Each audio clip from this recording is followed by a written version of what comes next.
राज़े पुरानी हवेली कहानी की शुरुआत रावी और मीरा, एक नए शादीशुदा जोड़ा, अपनी छुट्टियां मनाने के लिए राजस्थान के एक छोटे से गांव मंदावा जाते हैं। ये गांव अपनी पुरानी हवेली और भूतिया कहानियों के लिए मशहूर है।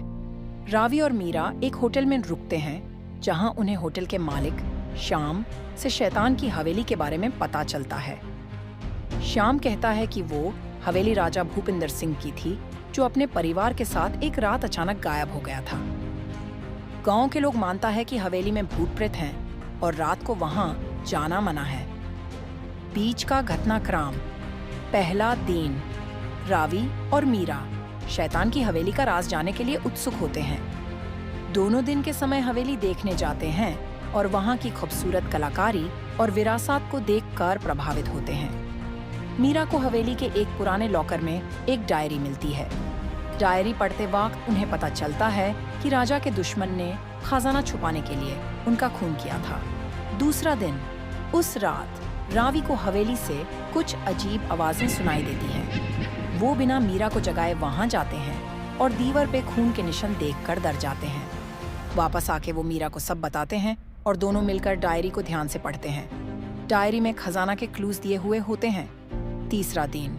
अगले दिन रावी और मीरा खजाना को ढूंढने का फैसला करते हैं। उन्हें डायरी के क्लूज के अनुसार हवेली में छुपी एक सीक्रेट रूम मिलती है। वहां पहले उन्हें एक पुराना बॉक्स मिलता है, जिसमें एक मैप और कुछ पहेलियां लिखी होती हैं। चौथा दिन। पहेलियां सॉल्व करते हुए रावी और मीरा को एक टनल मिलता है।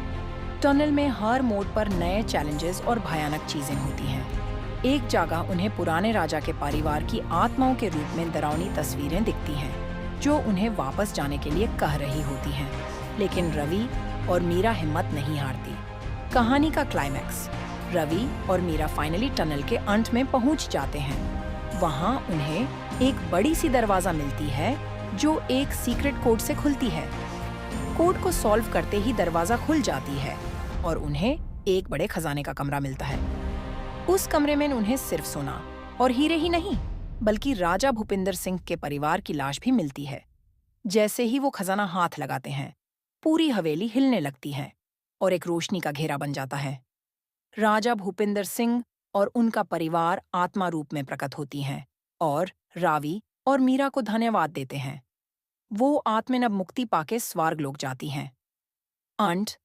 रावी और मीरा शहर वापस आते हैं और शैतान की हवेली का राज और खजाना गांव के लोगों को बताते हैं। गांव वाले उस हवेली को एक स्मारक बनाते हैं और वहां पर राजा भूपिंदर सिंह और उनके परिवार के लिए एक यादगार स्थापित करते हैं। रावी और मीरा अपनी जिंदगी में एक नए अनुभव और दोस्ती के साथ वापस आते हैं।